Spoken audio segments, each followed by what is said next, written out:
really target candidates based on where they are located, what companies they currently work for. My cat is running around. I was like, someone's tap dancing at your house. What's going on here?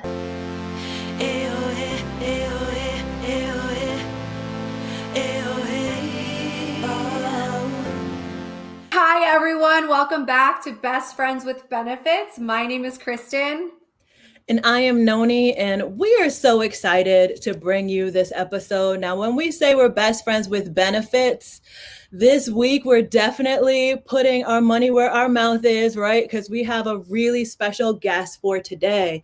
I know that there are a lot of things happening in the landscape of looking for jobs, graduating and looking for jobs. Well, today we have a very special guest. She is a seasoned HR professional within the media and entertainment industry, specializing in talent acquisition, recruitment within human resources as a senior recruiter at Viacom CBS. Now, she hires talent for networks like Nickelodeon, MTV, BET, VH1, to name a few. Everybody welcome Debbie Douglas. Hey, Deb.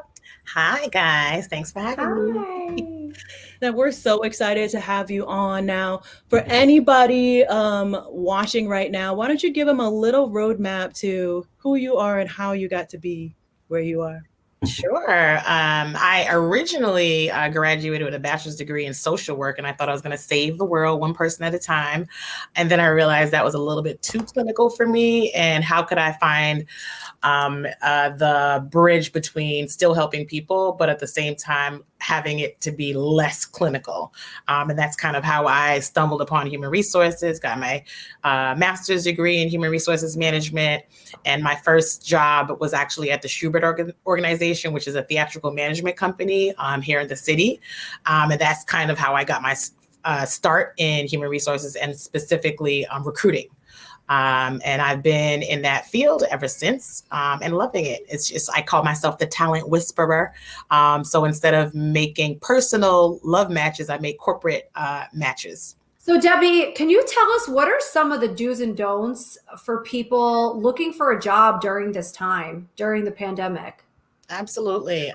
So during this time, it's definitely very much up in the air.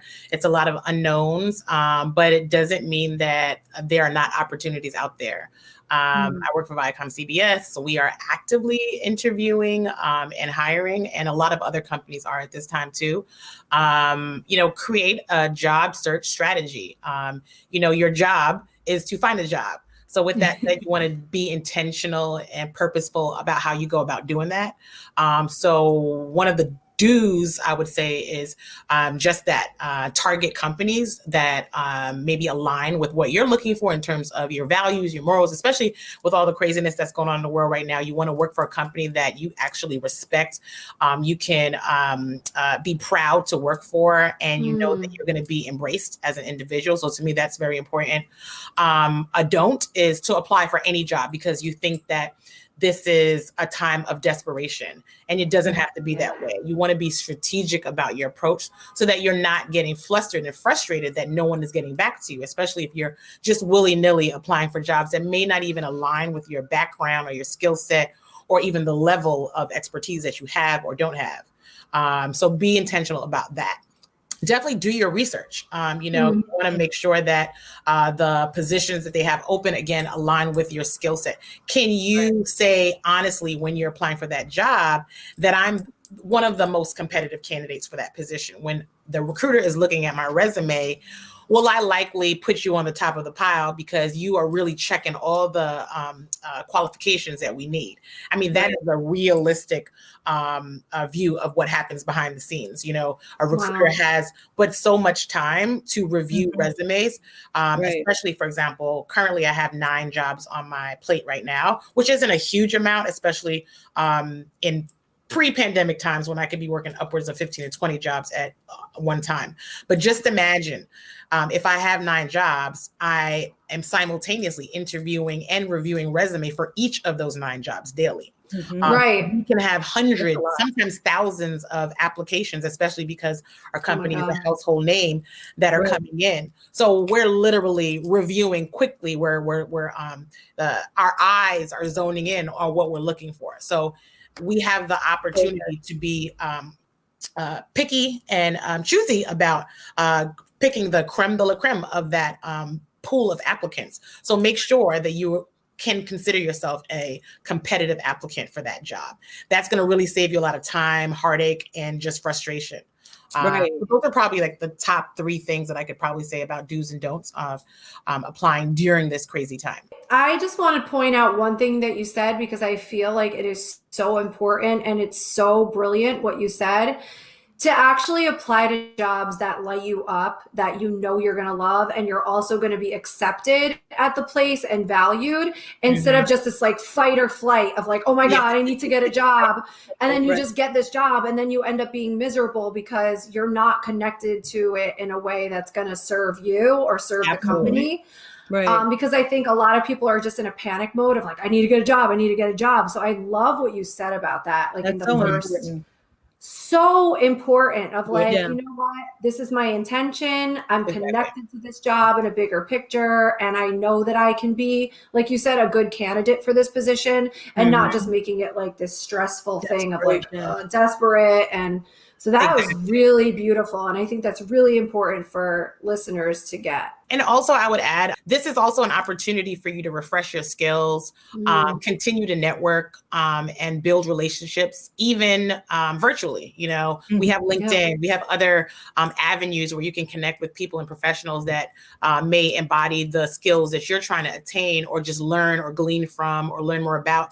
And then, you know, as you're connecting with them, they have your name top of mind. So when an opportunity opens, you can be, oh, wow, I just spoke to such and such. Or she reached out to me and sent me a really interesting article about this industry. She's vested, she's passionate about this industry. So keep yourself relevant. You know, you don't want to go MIA just because you're not either actively working right now or just actively looking for a job. You should be in the spaces where you want to be. That's so great. And then before you touched on it a little bit about when you have this stack of resumes, you guys are zeroing in on the things that you need.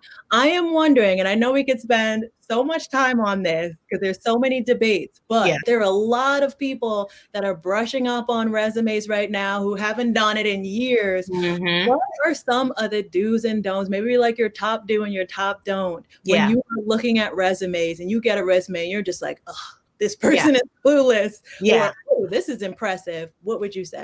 Well, I mean, it's just easy, quick things that I could point out is one, make sure that your grammar is, you know, top notch, because again, you have one opportunity to make that first impression, and that is your resume. That is your introduction to the world of careers.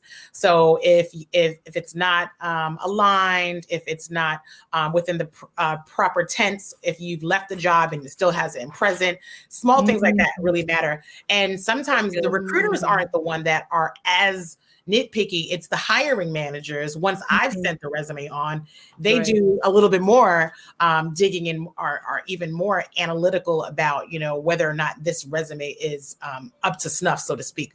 So that's one. Definitely, if you're someone that has less than 5 years experience, so if you're entry level or just post college, you should not have a resume that's more than one page. So that's, I think, at this point, common knowledge to most people. But again, you'd be surprised. I still see it. I think people are so anxious to get every ounce of experience that they have on the piece of paper that they feel as though if I leave something out, then they're not as marketable. But you can still find ways to add additional work experience, but truncate it with just the title maybe and the dates of employment versus having full bullet points for every single job that you've ever done.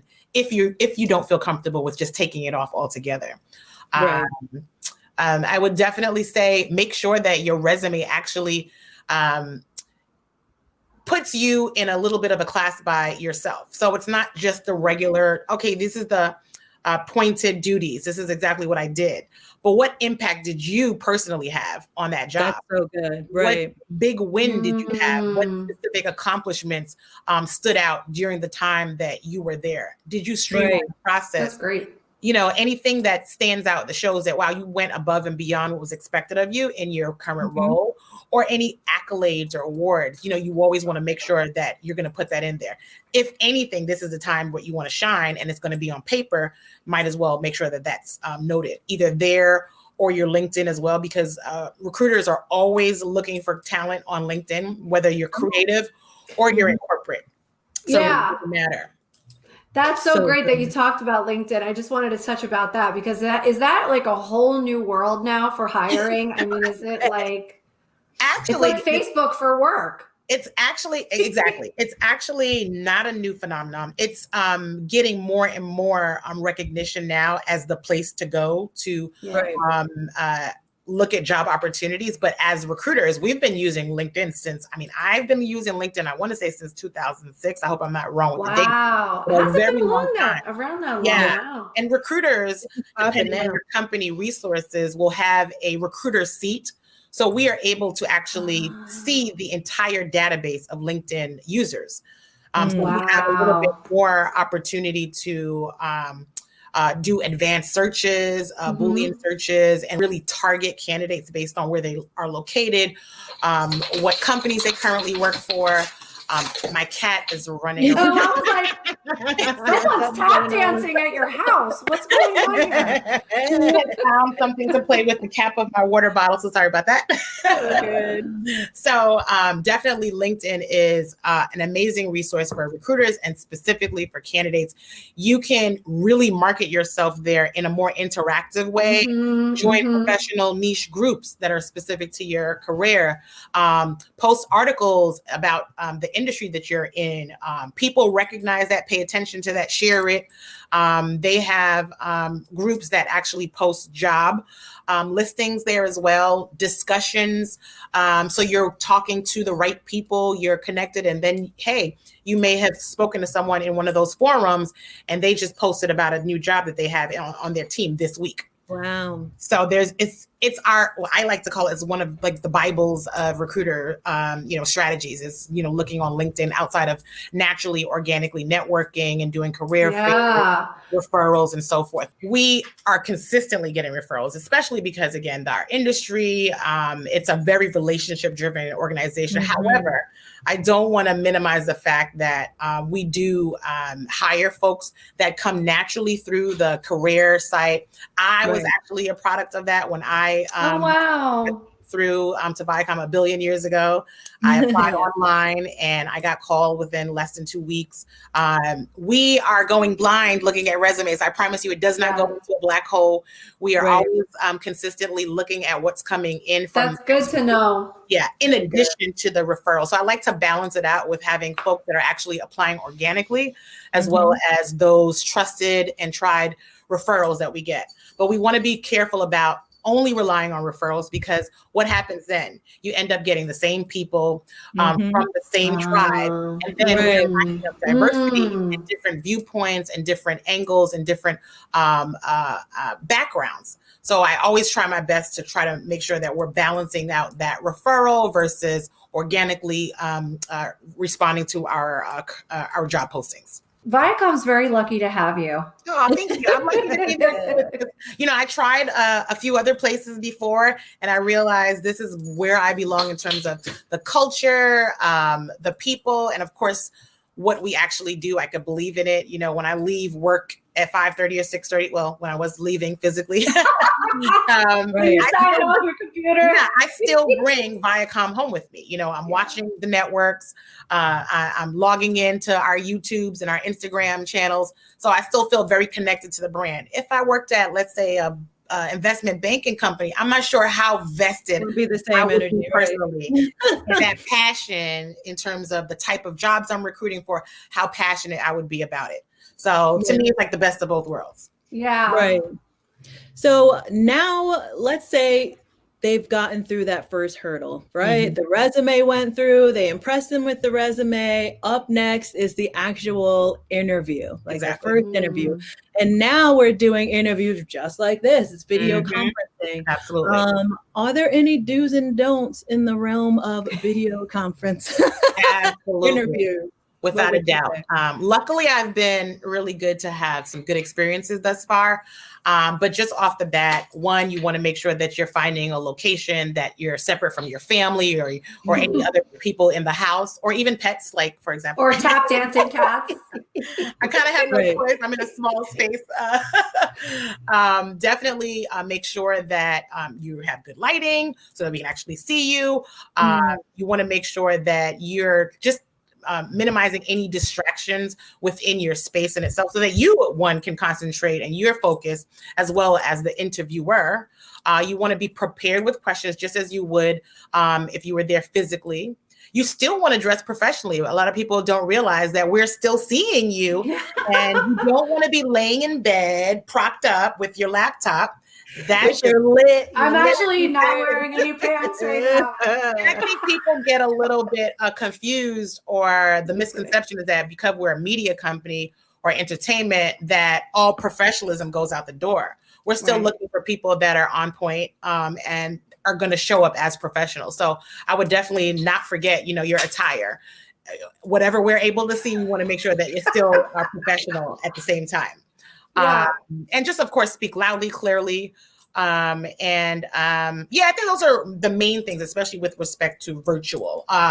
Just as we probably had to do here, you maybe want to log in a couple minutes just to make sure that your video and your audio are working properly. Maybe test it out with a friend or a family member in the other room, or with another person on their phone or their laptop, so that you can ensure that you're not going to be late because of technical difficulties or anything of that nature. Just try to mitigate any potential problems that may arise technically. And sometimes, of course, things are beyond our control. Like, for example, our Wi-Fi kicking us off. It's completely okay. Or if you're a single parent and you have a child and you couldn't get a babysitter. Sometimes we as recruiters and human resource, we're human resources professionals. Right. So we got to put the human back in human resources sometimes. Right. And people get a pass sometimes.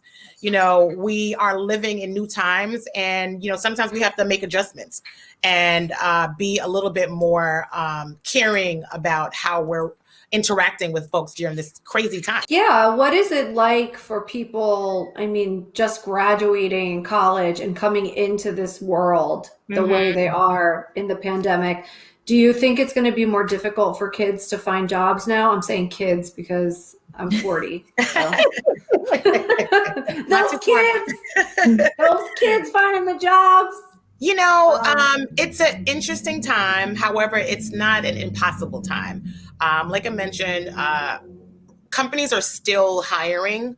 It depends on the industry. Some industries are thriving right now because of the pandemic, and some are not doing so well. So you want to be cognizant of the type of companies that you're applying for, and be up to date on the news and following the news and, the New York Times or whatever trade that makes sense for your particular industry, to see what's going on with employment, layoffs at different companies, or, things like that. So you want to be a little bit more specific about the types of companies you're applying to. And then I think just overall, being patient and not getting too panicky about, the situation. And again, at the end of the day, we have to pay some bills, and I get that completely. But I don't think it's a time where we need to lose hope or anything of that nature. These young grads are actually great opportunity for a lot of them, because a lot of the companies right now may need like per diem workers or part-time workers or temporary workers. So it may not be the ideal setup or the status that you were looking for, maybe a full-time staff position with benefits, but at least there's still opportunities that are happening. And sometimes even more than it would have pre-pandemic, just because we're in industries that have more of a need now. So for example, right now we're hiring a lot of social people, a lot of digital people, a lot of marketing, anything that's a new business, and of course content creators, because people are literally stuck to their devices, and, TV, laptops, their smartphones, and all of that, and really consuming content at a enormous amount. So for us, I would say that we're doing a pretty great job, knock on wood or glass. So, just be cognizant and do your research and stay up to date. Refresh your skills, add new skills to your toolkit. This is the perfect time to maybe tighten up your technical skills and your skills that are specific to the new ways that we're working now. Maybe if you weren't as well versed on online interviewing, things of that nature, start to do mock interviews with your friends or your mentor. Oh, yeah, that's a good idea. Yeah, so maybe doing work for free, volunteering, so you're also able to get some experience that maybe you would not be able to get now because everything's closed. That internship that you were waiting for didn't pan through. There's different ways that you can find alternative routes to your next stop. If you're a creative and a content creator, start to do your own stuff. Create your own page, create your own podcast like this. That's what we're doing. Exactly. This is like such a perfect time to highlight who you are and a lot of personal branding. I think there's an opportunity in every disadvantage, that comes, or obstacle. As much as you put into it, that's as much as you can make out of it, I'm saying, turning lemons into lemonade. Exactly. There's hope. Yeah. And thank you so much. I think your words are really, really going to be encouraging for people out there, because I know a lot of people kind of throwing up their hands like it is what it is situation, but it's so encouraging to hear from somebody like you that's hiring for some of the top companies in entertainment. That's just like, no, there are jobs out there. Just keep trying, because you definitely guaranteed not to get a job if you don't try. That's number one. How about that? I love what you said too.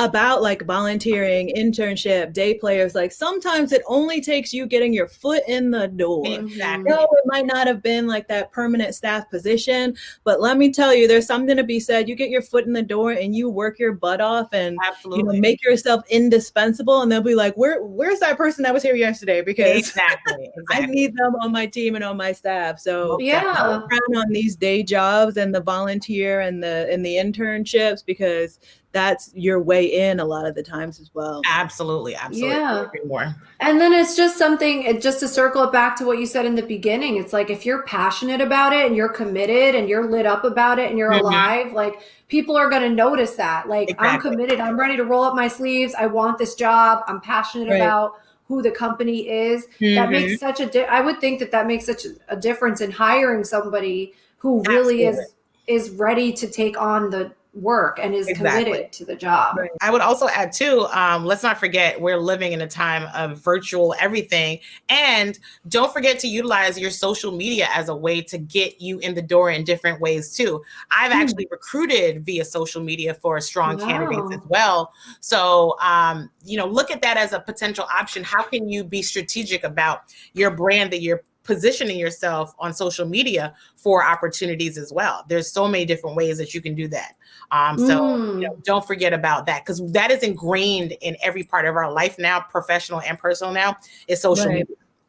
Wow. So can you just say a little bit more about that? That's so interesting. Yeah. So you look for people on social media and people can use that as a way in. How are some ways that people can use social media? Exactly. Well, I could use myself as an example too.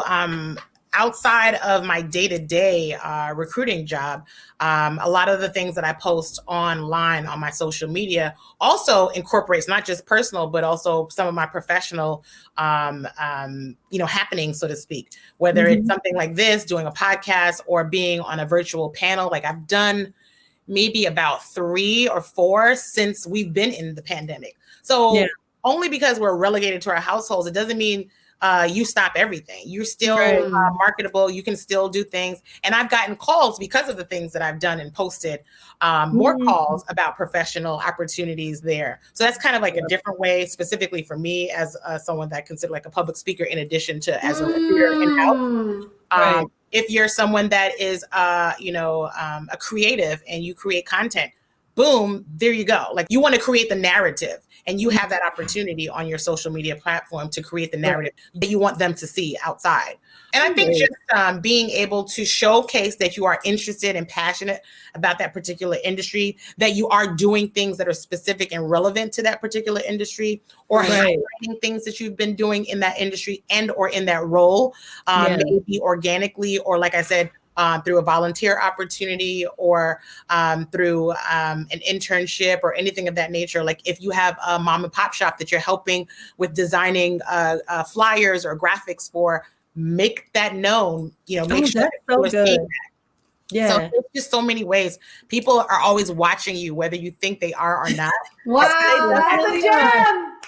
That's People so are always good. watching you, whether you know it or not. Absolutely. They're always watching. I think, there are a lot of people out there too. Don't be too humble with it. Like, whatever you are doing, let it be known. If you're doing something really, really dope and cool, like she said, like helping someone out, but using your skill. If you're cleaning a mural on, someone's restaurant, like, show that. You never know who is watching. You never know who needs your talent. And you have to make it known that you have it. That's really, really great tip.